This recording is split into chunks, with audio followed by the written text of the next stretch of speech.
So we can kick it off this way, and I'm sure it's a topic that you've been asked and talked about a lot. What are your thoughts on AI? Um, what's happening now is not really. There's a lot of people who are surprised when they see like ChatGPT or something. And I remember 10 years ago hanging out at the Google campus and already talking to people who are building large neural networks to run your phone images through and improve them on the spot on your phone, right? So it's not really a surprise to me. I mean, it's still a little bit of sort of fiction today, right? If you look at those LLMs, they're just spitting out fluent text without a lot of meaning behind it. So we're and it's all tokenized, right? It's just like tokens in, tokens out. So there's not a lot of planning, not a lot of thinking. So I don't think it, it's impressive. But I'm not sure if it's a game changer yet. I think it will come, of course. And I think then the larger question is, what good is it going to do for us? I think of course, like the LLMs, like we have today, the main thing it will do is just make us consume more, right? Advertising will be hyper-targeted, products will be hyper-targeted. So I think it's just the next step, right? And I think everything we're seeing online we're so pigeonholed into it already, it's just going to get worse. So I don't know really. I think we're just going to consume more and consume more resources in the same way as the word processor came after the typewriter and the gas engine came after the steam consumers. engine, right? And so it's just going to consume more. I don't know what's going to bring humanity in a way, right? Because we're just going to consume our resources and at a much higher velocity.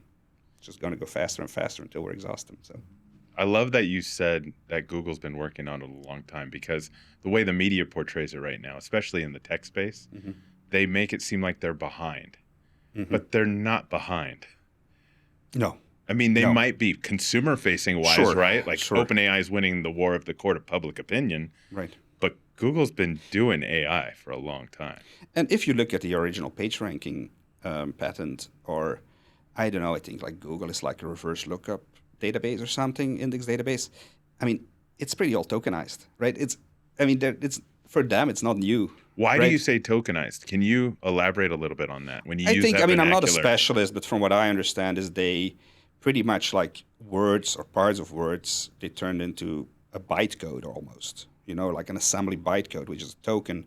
And then they run those, and the neural network is trained on these tokens. I think a lot of it is, Common Corps or something. It's this massive file store that's called the internet pretty much. Yeah. And they tokenize it. So it's just like a big hard drive. It's massive, right? And it's just like bytes.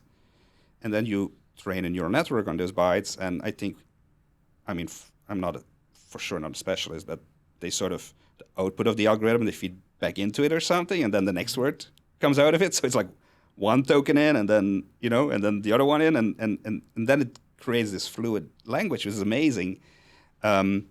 But Google has been doing, if you look up something, a word on Google, Google is not crawling the internet, right? It's just a lookup table, right? And they just jump to it.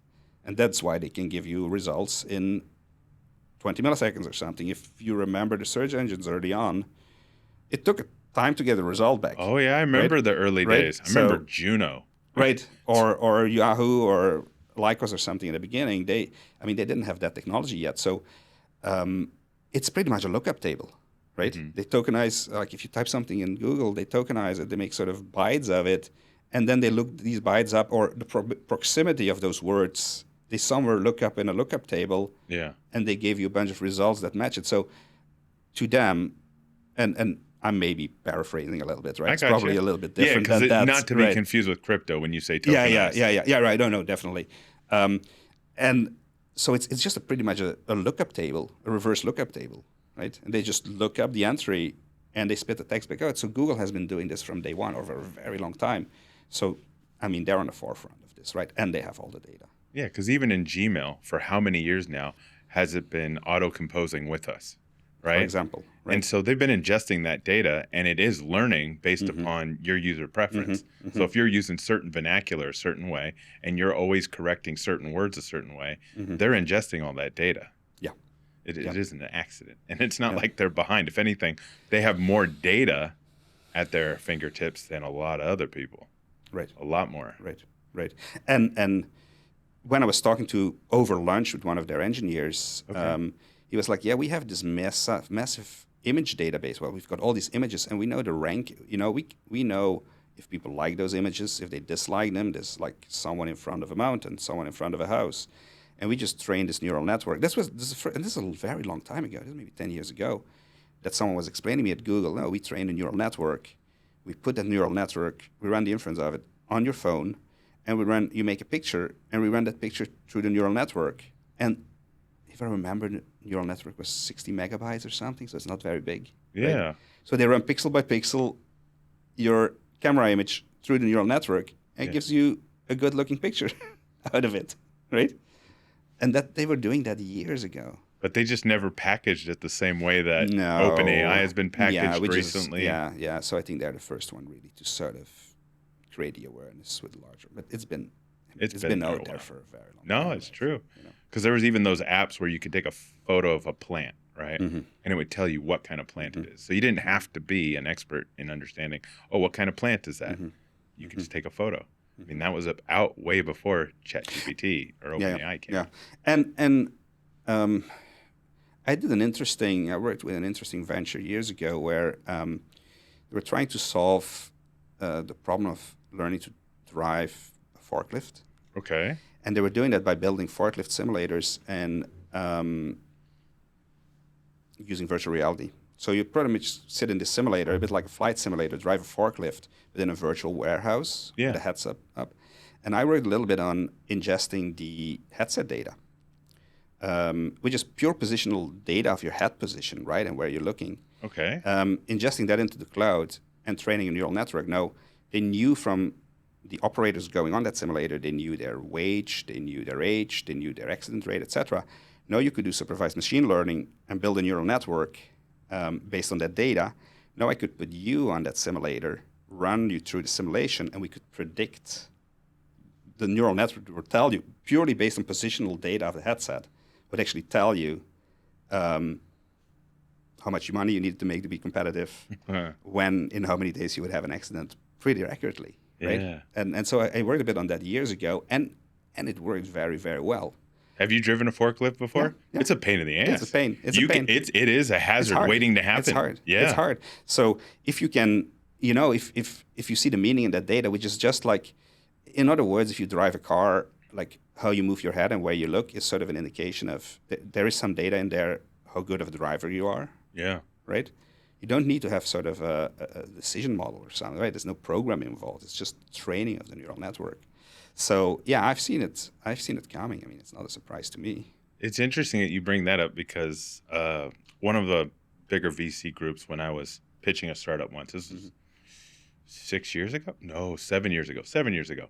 They had a startup in their portfolio that was ingesting data regarding health. It was supposed to be a health-related, software solution provider, and they were aggregating all this data. But they ended up finding out that some of that data correlated back to some of their real estate use. And what I mean by that is they would find out the people who were using their app if their phone was charged at certain times, right?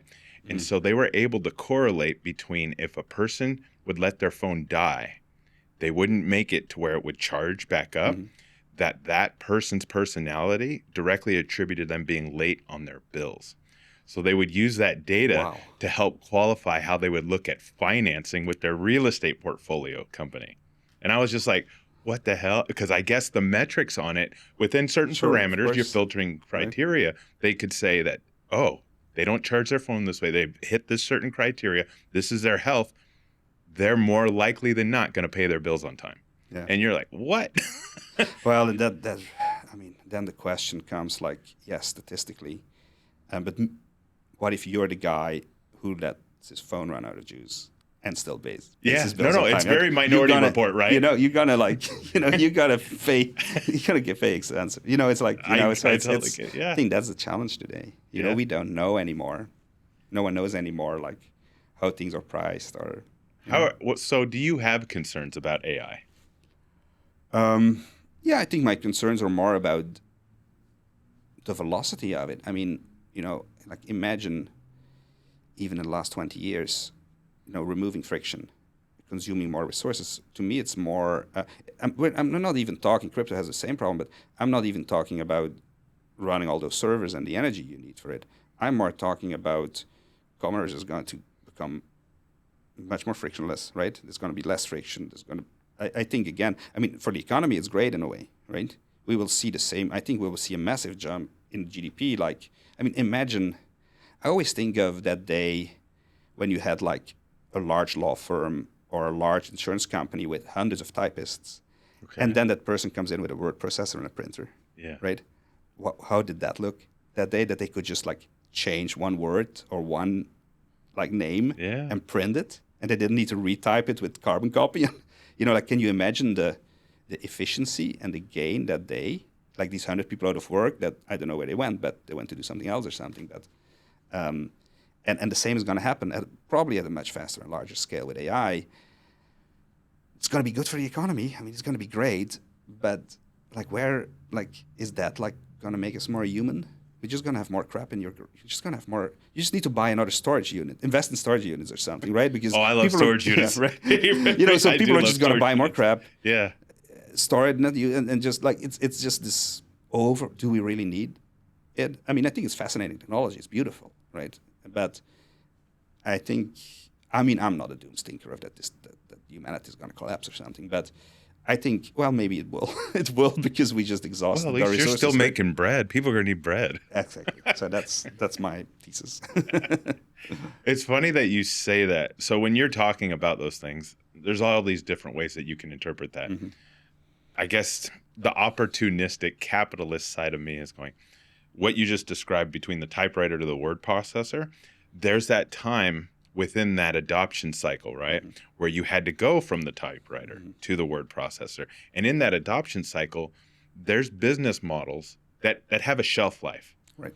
But there's going to be people that do something that creates high value for a specific period of time, right? I feel like we're always in that with the transition into whatever's new. So what we're talking about with AI, it always excites me that there's going to be these businesses that only are going to occupy a certain amount of time, but they're the ones that kind of help usher in the adoption, make it more palatable. Because I love the word that you use, velocity, because that's what it is. Because, I mean, if you think about the software development is usually faster than the hardware can handle. That's why, I mean, if you remember the iPhone, the first ones, when you would use flash on it, the whole thing would heat up. The device got so damn hot because it didn't have the processor to handle anything like that. And then, it got solved. Yeah. But it did. Well, they also pushed flash out of it. They're just like, no, we're not going to support it anymore. That was not, that was because they couldn't. No, it wasn't because they couldn't, right? So you have all those other different agendas, right? So those things are going to be at play all over again with AI. Just the stakes seem to be getting higher. Yeah. Stakes are getting higher. The velocity is higher. I do worry, and it sort of ties into the business I'm running now. It's like, how many people are going to be left behind, right? Because I think a lot of what you see it's like the have and the have-nots, right? The people who can make money with something like that, they will just get smaller. That amount of people get smaller and smaller because they need to sort of, like take it away from the others or something at one point, right? So then let me. Okay. So then that actually, you're going right into my next question, which is, how do you see the future of business models? Because you're talking a little bit about it from a place of, you have quite a bit of experience now in that space because of what you're doing with Simply Bread. So what is your thoughts of future business models and creating value for humans to start being able to leverage their value? And I'm sort of torn between it, right? Because I've been an entrepreneur, I spent time in venture capital, I spent time on the investment side. And it's great. I think it's a great intellectual exercise. It's fun. It's exciting. But as a society, we also need to look like where it comes from, right? Do we see all those people out there? Take your car and drive from LA to Chicago, and get off the highway, right? And stop at every town, and talk to people. That's very far from Silicon Beach or Silicon Valley. And does Silicon Valley and Silicon Beach consider those people just as like statistics to churn through, right? Yeah. And AI and the business models are so. I mean, maybe we see a little bit with, the credits, the interest rates rising, and we probably see a little bit, the dynamic changes a little bit. But for the last 10 years, it went very much that way, right? And AI will only make that worse, right? It will just like optimize so well. And I think that's my main concern, or sort of what, like when it comes to business model, how sustainable is that going to be for society? Yeah. To just like, because wealth and knowledge and added value sort of concentrates in a way, right? And at what point does that concentration get so dense? Like it needs to come. It's a little bit like, physics or something, right? Or chemistry, like molecules like mass doesn't disappear or something, right? And mass and energy or something, right? It's sort of related. So where does all that mass or energy or value goes, right? Because it goes in the pocket of a few, right? Yeah. Which is great if you're part of the few, but what do all the other people gonna do with their lives, right? Yeah. If and yeah, they can all become AI developers or something, but I don't know if is that what people want? I don't know. I don't know. People know what they want, right? I mean, because if you think about a person's day, and Bezos has said this, maybe he's definitely not the only person who said it, he's just more famous than others. So when he says certain things, people hear it, right? Is that you only have so much ability to make so many good decisions in one day. Sure. And it's because we only have so much bandwidth. So we're in our own realities, right? It doesn't matter if we're in Southern California or if we're in another country. Our reality is relative to us. So when you talk about those things, I don't think we know what we want because we can only see this far in front of us, but we worry about everything after it, right? And so when you're talking about these things, the way you describe them is fascinating to me because I'm always thinking about what's the intention, what's the motivation. And when you talk about creating value in these ways, it's how do we maintain being curious, right? If we feel like we've solved all problems, or if mass groups of humans think they've solved all problems, how do they maintain curiosity? Because curiosity what allows us to learn, which enables us to iterate, right? And be more agile. So I find it interesting the way you're talking about it because, how are we going to continue to stay curious to motivate those next iterations of, okay, we're in this place. How does that next generation continue to move forward in whatever that may be? Yeah, because people, I mean, I do believe people are looking for community, right? They're looking for community. They're looking for, I think they look for meaning, right? For meaningful work. It's like, because then there's this whole, okay, AI is going to create so much value, or technology is going to create so much value that we're going to have a lot of free time. You know what? People don't want free time, right? They don't know what to do with idle time. People don't get happy and consume more in that free time then, what is that what people want? I don't think so. I think people want meaningful work, right? Like you want to have some get up, and I think that's how we evolved over a very long period. It's if you find purpose, right? It's having purpose, Yeah. right? You need to, I don't know, harvest before the storm comes, right? You need to see, you have those, and no, I don't really believe that we're going to get much happier from just having all day nothing to do. Well, I mean, I don't know. I'm sure you know people who've retired. Like my father's retired. A few other people I know have retired, and they would always talk about what they're going to do when they're retired. But now they're retired, they're not doing. The majority of them are not doing the things that they said they would do because they don't realize they have to wake up and be motivated to do those things. Yep. Right. So if you don't have purpose in wanting to motivate to do those things that you talked about. So I think that's much larger. When it comes to business models, yes, you can keep on building these business models, and sort of, I mean, it's almost an ivory tower sort of thing, right? You've got the VC and the startup founder in their building or in their incubator or in their accelerator, and they're sort of like looking at the metrics and the KPIs and the friction and removing it. But what is the people's lives behind that, right? Yeah. And like the people that churn, where do they go? I don't know, right? Do they ever ask the question? That's one of the things that we always do, because we're in venture as well. I'm always curious about, well, what's your adoption look like? And the majority of the time, especially in the tech space, they don't have many answers to that. Right. And there's been, more books and stuff coming about it. Like I think Andrew Chen of Andreas Norwitz came out with that book, Cold Start Problem. Network effects have always been talked about. At least it's become, very much a buzzword in the past decade.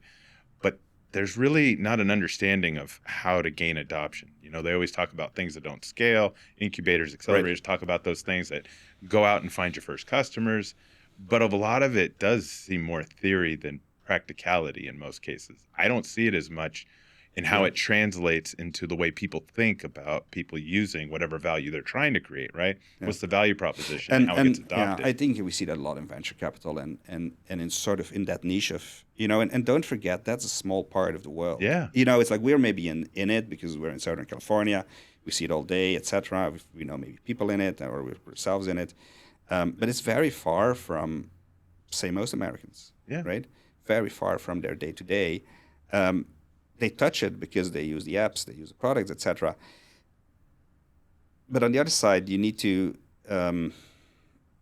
just this sort of, I think a lot of entrepreneurs and the VCs are driving that with the money is they like, as long as it converts, as long as the lifetime value and then becomes this, but they don't really look at the business, right? Like, have they ever been like on a farmer's market?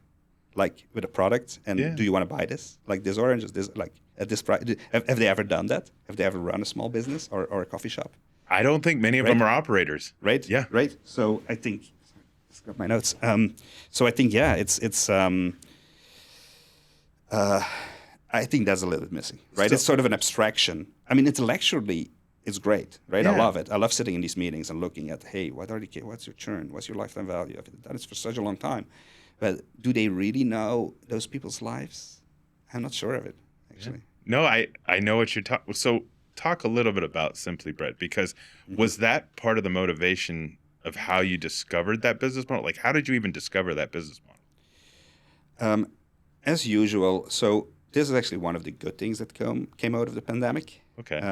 Everyone, so I can talk a little bit about what it is, maybe, okay, or the model. So something that came out of the pandemic, myself, I came out of a period where I wanted to learn more about cloud, and I did a lot of AWS work and really got deep into that because it was something I found I was missing. And I was, I just want to get away from my computer and do something meaningful, fun. I'm a foodie. I love good food, and we had good bread in Europe. So I just started baking bread for my neighbors, right, with my Dutch oven. And where was this at? Just so give us some context. This was at my home, right? That was at home in the US. Yeah. That's only a few years ago, right? It's just beginning of the pandemic, right? I started baking bread and sort of like getting away from my computer and selling bread to my neighbors, only to realize it doesn't really, I had this sort of almost romantic idea. Like, a lot of people want to start a coffee shop or a little bakery. It's just a natural. Or a wine farm. Or a winery. Yeah, or a winery. That's fun. Or a brewery. Or I think it's just because it's people, it connects to your community, right? It has those sort of qualities. And it's an expression of you. Yeah, that a lot of people are missing today. So I started like running a small bakery out of my kitchen at home, and got this overwhelming, because, and that was sort of, I think, the beginning of the pandemic, and then everyone started to bake, right? Everyone started to bake bread. And so only to realize that I couldn't really scale it up to the level where it could. I mean, I was not like necessarily looking for the income, but it would be nice to, not lose money on it. And then I realized there's actually money in it. The problem was, like with your kitchen oven, you can bake 2 loaves of bread. That's not going to provide your community with bread. So I set out with building a IoT-connected baking oven that can bake up to 15 loaves of bread in 14 minutes, and that has all the qualities of making really good, fresh, artisan bread. So there's some details to the oven and how it is designed. There's some software in it. There's some baking profiles in it. You can actually bake enough bread to actually sell it to your neighbors and make it a side hustle or make some income. Now, I've done a lot of hardware, and I love it, and I love physical products, but today, you pretty much, any business you build needs to have a software component to it, right? So hardware is fun, and I'm pretty good at it. Then I realized that the people I was and I got an overwhelming response from the market on this baking oven I designed. And it's like so many people that wanted to get one. But then I realized that their other problem was the order management system was sort of a CRM problem almost, with taking orders. Because you want to only bake bread for the orders you have, so there's like a cutoff time and there's messaging, and so there's a whole sort of workflow to it. So we ended up building a platform for these bakers, sort of back end, front end for Yeah. these bakers to start what we call a micro-bakery or a cottage bakery. And that sort of grew and grew and grew. And so now it's sort of evolving into a platform, in a platform play where we supply the hardware for them to scale. We supply the software to run their business. And next, hopefully, we'll supply them ingredients, we'll supply them medication, etc. So now we see all these small micro bakeries popping up. So it's also a little bit, if you remember like the long tail or something, Okay. Chris Anderson or something, who's like there's such a long tail, right? Like we're going back from central to distributed in a way. Yeah. Right? I mean, people don't want to buy a product like bread or some coffee or something. They don't want to get that from a grocery store. They want to buy it from someone they know. Oh, it's awesome if you And the can. people who make Yeah. it, what we hear a lot is people who sort of start these small bakeries. They drive around the neighborhood and they're like, "Oh, I know these houses and these families are Yeah. consuming something I made, right? And I saw them. I'm making some money of it, and they're happy, and it builds community, etc." So to educate somebody who's listening, and even myself, where are your customers? Like, are they in cities, or are they in rural areas, or are they Yeah. both? Some cities, I would say it's suburbs, and it's rural, definitely. Okay. It's just I mean, you also have in bigger cities, you have better bread, you find bakeries, but in a small college town or in a smaller town, you won't. So these people are mainly. So I would say it's more. It's people who are homesteading, people who are homeschooling. So it's. I think it's more rural, actually. And this was bringing fresh artisan bread back to the community. And bread is such a beautiful product because it's pretty much, bread contributed to our domestication, right? The moment we were able to make bread, we could travel farther, we could fight bigger wars. Every revolution ever is fought over bread or the supply of grain, right? The French Revolution was, the Arab Spring was, right? Have you seen that documentary series that said how whiskey won the West? Or Oh, interesting, yeah. You know what I Okay, mean? So uh-huh. they talk about these what we take for granted now as Mm-hmm. just things we have access to, but how people were paid in ounces of whiskey to fight wars, and then Exactly. they would get so much rations as far as Right. bread, and even the quality of bread was different depending upon Right. the value they were providing. Right. So it's very interesting that you're talking about yeah, this. every army needs to have a bakery with them, right? Pretty Yeah. much, right? It's how it was, right? And if you control the supply of flour and grain in a society or in a region, you've got political power, right? Because you can control. Well, If the moment you don't have, it's every revolution is centered around. Have you seen The Last of Us? No, Do you know the video game at all? no, Oh, so the premise of the show, everybody, apocalyptic world, but the way that everybody got infected was through the flour interesting. and those goods. So that premise, while it's glamorized or highly, cut within Hollywood, it does illustrate that it's on people's thoughts, right? Because those narratives that are done cinematically are always something that is derived from reality. You know what I mean? Or at least what we think could happen. It's actually interesting because there's some historic evidence for that. If you have a bad harvest and your grain is wet, there's a fungus that develops in the grain and in the flour, and that's pretty much hallucinating. You're educating me. Right? It's pretty much you hallucinate from it. Okay. When they look at the witch trials, the witch trials in Europe, but also the witch trials, there were some witch trials in the northeast of the United States, right? You're talking about like Oregon, Salem yeah. witch, etc. They can actually match it to wet summers. Interesting. So there is a theory. I don't know how scientific. There is a theory out there that the wet summers caused this fungus to grow, and that's where. And this is so. If we talk about absinthe or something, absinthe is not. That absinthe has also those. Like if you drink absinthe, you go crazy or something. Oh, absinthe. Yeah, Okay. absinthe, right? Okay. The drink. It's actually not the absinthe. Absinthe is not a different alcohol. It's because it's made of grain, I think. Okay. It's got the same problem. Interesting. Which is an infected. Yeah, so it's a fungus, right? It's a mold in the grain. Because grappa is made out of a grain. Right. Yeah. So if that fungus, it's pretty much a mushroom, right? Yeah. So if that is in the grain, you can have some weird, and imagine that happening Yeah. 300 years ago. People didn't really correlate that to the fungus in the grain. Right? They Yeah. would just eat the bread. So they believe that the witch hunts and the witchcraft is sort of related to that fungus and to the harvest. Yeah. We're always Fascinating. seeking to have rationale as humans, right? Right. To find, okay, what's the cause of this, whether or not it's valid. You don't know, right? And oh my gosh, that's crazy. Yeah. So it's probably rooted in some Yeah. historical truth. Right? No, I find that fascinating. So back to Simply Bread. So yeah, we're sort of building this network of micro-bakeries.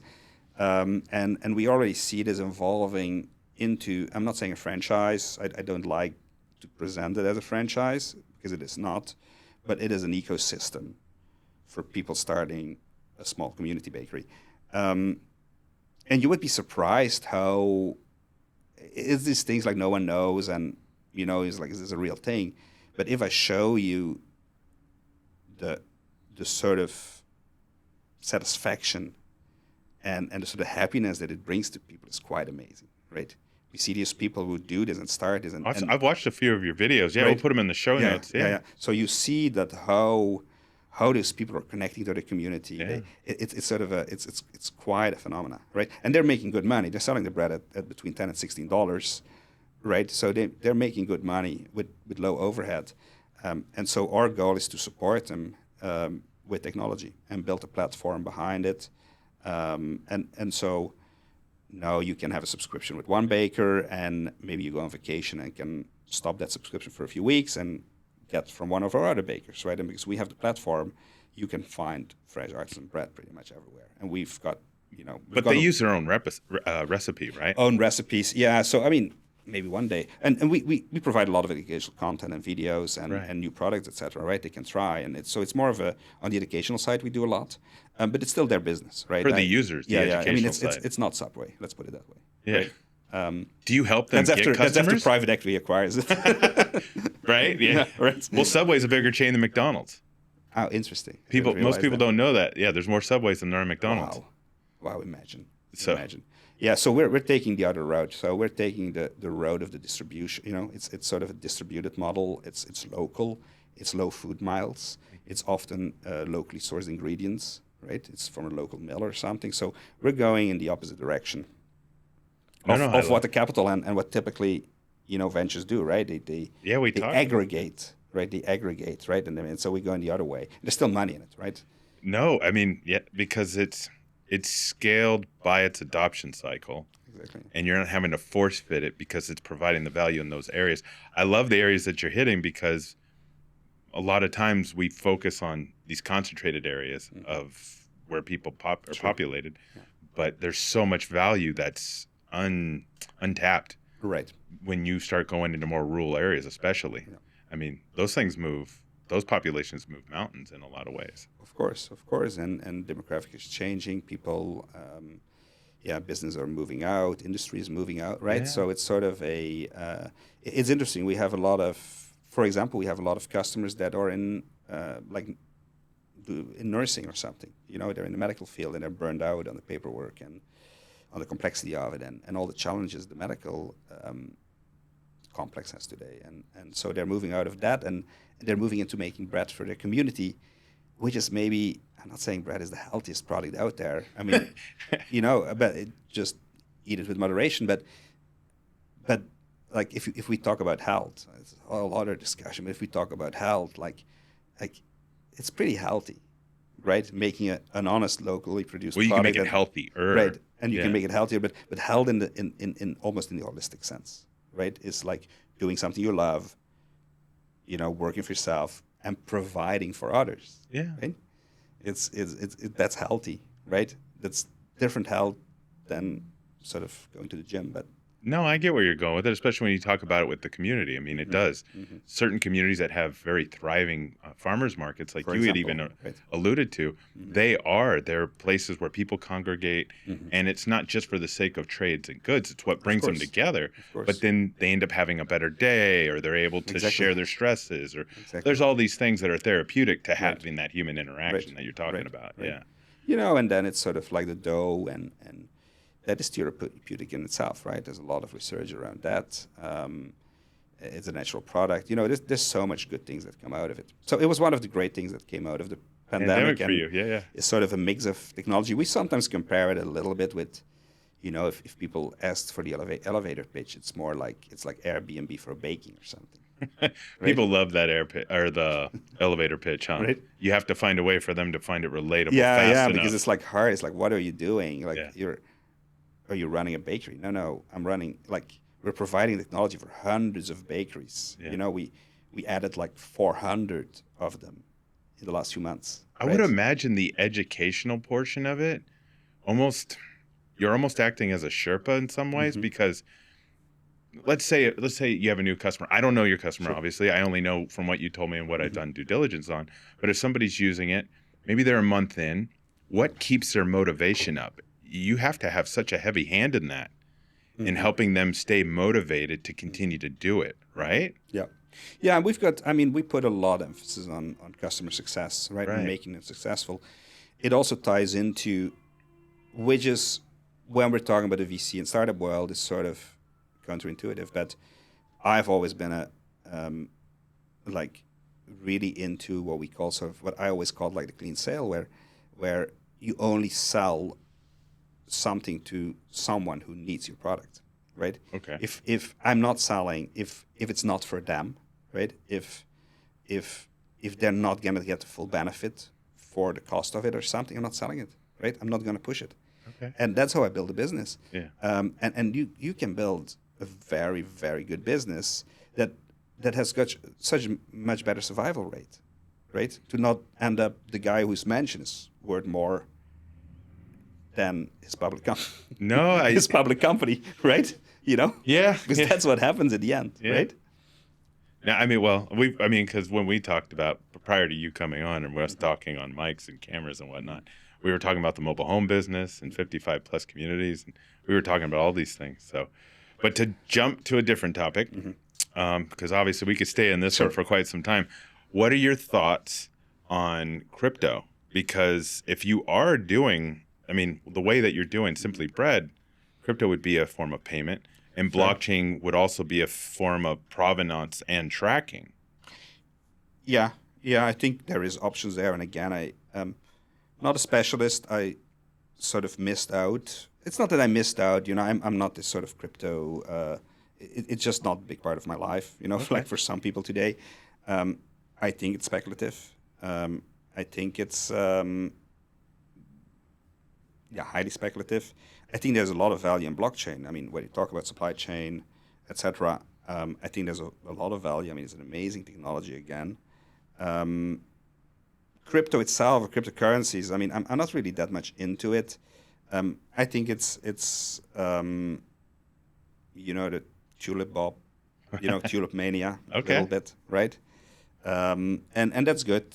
That's for some people. I think a lot of people are going to make money and lose money. That's fine. Yeah. Do you want to be the person that just makes money with money? Great. If that's what your goal in life is. Brokers, right? Right. They're not creating anything. Right. If that's if that's what your goal in life is, great. And it has some. It has some interesting. It's very interesting.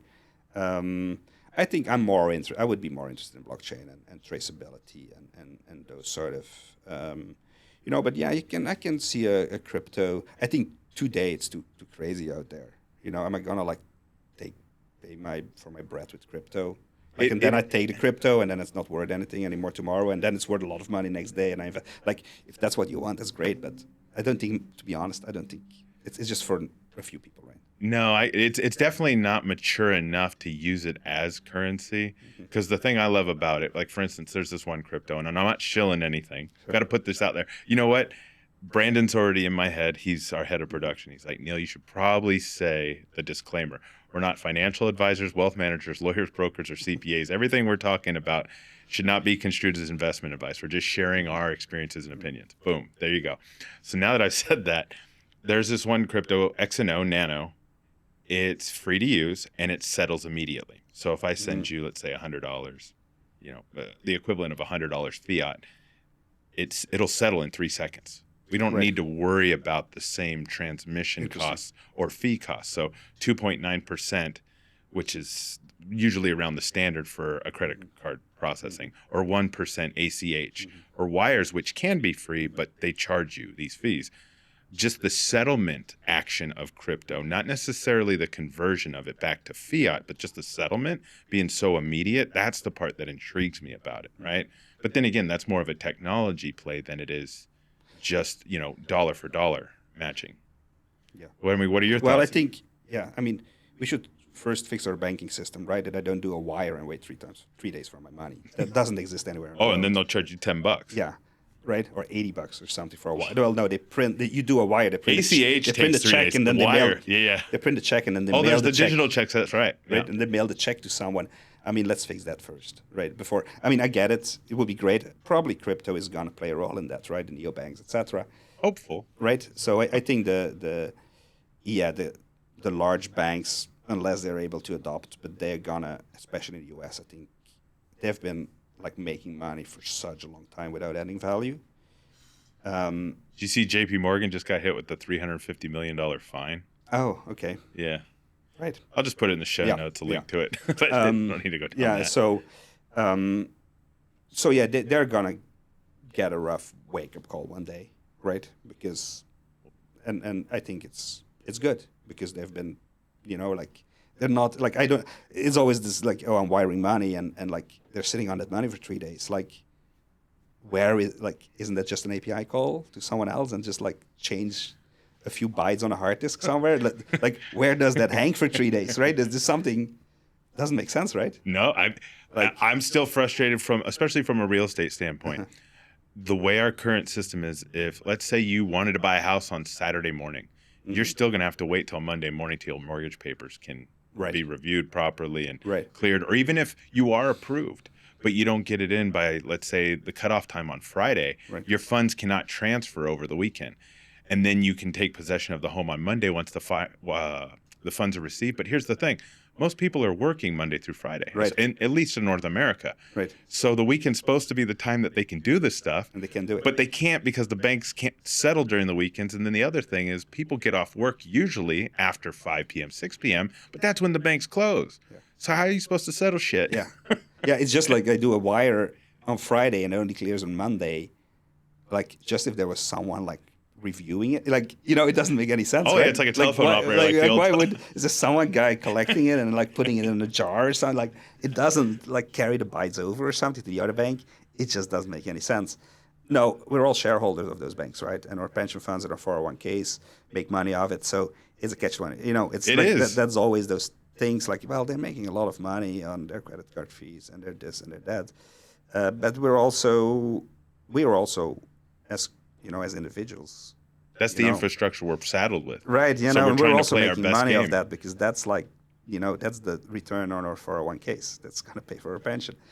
So I don't know. It's a tough one, right? This is a whole other discussion. Maybe.